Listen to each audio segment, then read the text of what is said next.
to a new car, like offering up to $4,500 cash back and our 10-year warranty on the kid-friendly Sedona. Visit your Dade, Broward, and Monroe County Kia retailers. Hurry, offer ends soon.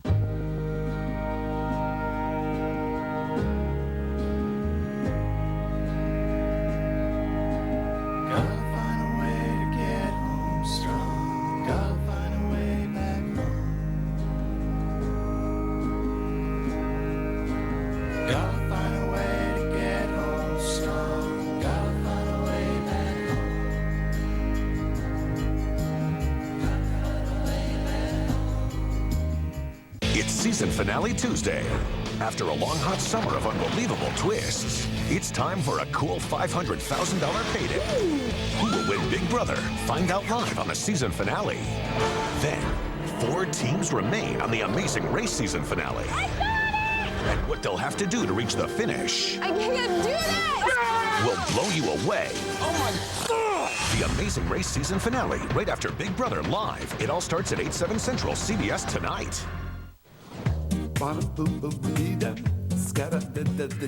Roto-Rooter religiously tracks our calls, and something in excess of 80% of our business comes from the Real Yellow Pages. We have tried other directories, but none of them deliver like the Real Yellow Pages from Bell South. The Real Yellow Pages from Bell South is absolutely the best value that we have seen of any of our advertising. It's a tremendous return for our investment.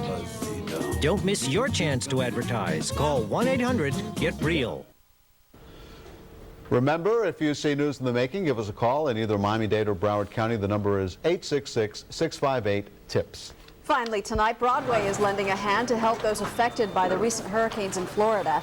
There's the cast of the musical Mamma Mia, stopping by the Winn-Dixie in Westchester today off Coral Way and 87th Avenue to help bag groceries in support of Even It Up.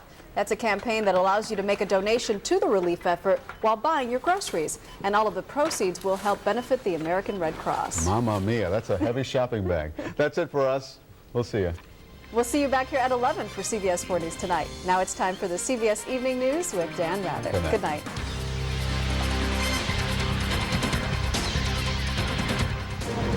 Tonight, Iraqi terrorists say they have beheaded another American hostage. You will hear from his family.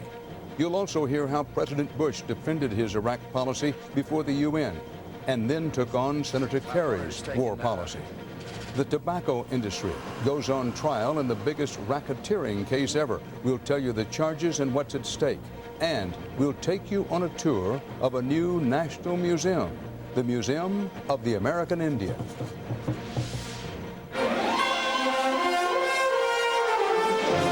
This is the CBS Evening News with Dan Rather reporting from CBS News headquarters in New York. Good evening. For the second time in 2 days, an American civilian held hostage in Iraq reportedly has been beheaded. An Islamic website reported that Jack Hensley, a 48-year-old husband and father from suburban Atlanta, was executed today. A short time later, a body was found. The U.S. military reported that 2 more U.S. Marines also have been killed in action west of Baghdad. CBS's Barry Peterson has more from the Iraqi capital. American Jack Hensley, who came here saying he wanted to help rebuild this country, was apparently executed, far from home, far from his family and teenage daughter. An Islamic website reported he was killed because the kidnappers' demand for the release of women prisoners in Iraqi jails was not met. My name is Jack Hensley. Hensley was among 3 men abducted last Thursday from this Baghdad house. The U.S. believes the kidnappers are led by Abu Musab al-Zarqawi. It was his voice believed to be on the execution tape yesterday, and he allegedly carried out the beheading personally. He's been an American target since the war began. In a series of air raids on Fallujah, the U.S. has tried to kill Zarqawi, but failed. The hostage-taking has added to a sense of insecurity here, a feeling by ordinary Iraqis that, despite the American military presence, things are not getting better, they're getting worse. There was fresh evidence of that today. A car bomb targeted a U.S. convoy on the vital road to Baghdad's airport. 4 U.S. soldiers were wounded, as were several civilians. The car bomb has become the insurgents' weapon of choice. 30 attacks in the last 3 weeks, the most in any month since the beginning of the war. And September is not over. I think at this point the idea of defeating the insurgency is becoming unattainable, at least in the short to medium term. Nobody can quite see how to do that or if it's even feasible. The trend in these last months is not what the American military wants. There are more insurgents on the streets, more attacks on U.S. soldiers. As one expert put it, there is not much good news from Iraq at all. Barry Peterson, CBS News, Baghdad. This was, of course, a wrenching day for the family of Jack Hensley. They knew he faced a deadline set by terrorists who had proven their lack of pity or remorse. CBS's Mark Strassman reports from Marietta, Georgia. From outside Atlanta, Jack Hensley's family tried to say and do all the right things, something that would touch the hostage taker's sense of mercy.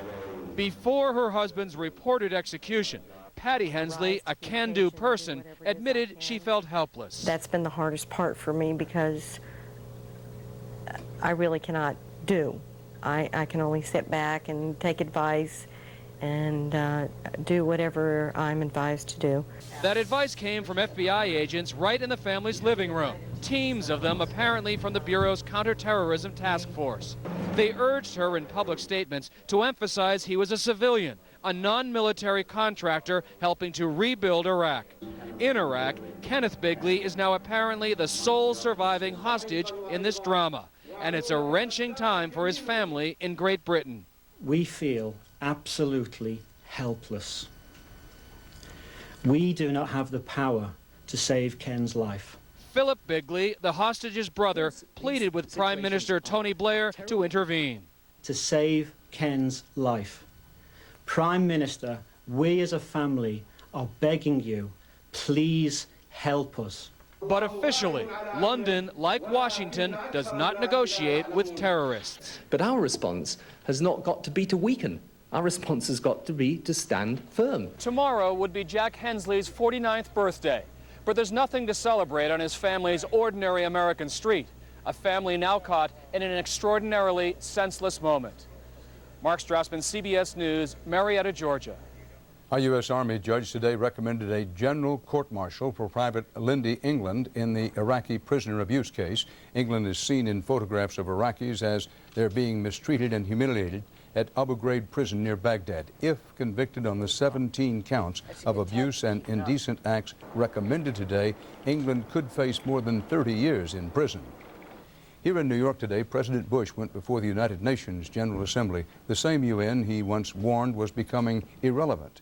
The president, among other things, today defended his Iraq policy. CBS News Chief White House correspondent John Roberts has more on the address and how it was received. It was President Bush's statesman at the UN today. An election year speech to beat back charges his policy in Iraq is single-minded and wrong. Every nation that wants peace will share the benefits of a freer world. And every nation that seeks peace has an obligation to help build that world. The president moved to the diplomatic center, hailing as a great organization the UN he once derided. He even worked a little Texas charm on the man who just last week claimed the Iraq war was illegal. Hey, Kofi. But diplomacy only went so far. Meeting with Iraq's prime minister after the speech, President Bush ripped John Kerry's statement Monday that he would not have invaded Iraq. Absurd, the president said. My opponent has taken so many different positions on Iraq that his statements are hardly credible at all. Kerry fired back today that President Bush has his own credibility problems for failing to come clean about the realities in Iraq. He has no credibility with foreign leaders who hear him come before them and talk as if everything's going well, and they see that we can't even protect the people on the ground for the election. While the president acknowledged Iraq still has problems, his speech gave a mostly upbeat assessment, and he downplayed as guesswork the dire predictions for Iraq's future contained in a new CIA report. But other new questions are swirling. Can the U.S. stick with its timetable for January elections? Will the U.S. need more troops to provide security? And will President Bush stick it out in Iraq or start drawing down troops shortly after Iraqis vote? Analysts say you're not likely to hear answers before November 2nd. Incumbent presidents almost always hold all bad news until the week or the month after the election. It's just human nature. President Bush also tried to minimize the criticisms of several Republican senators who complain he needs a new action plan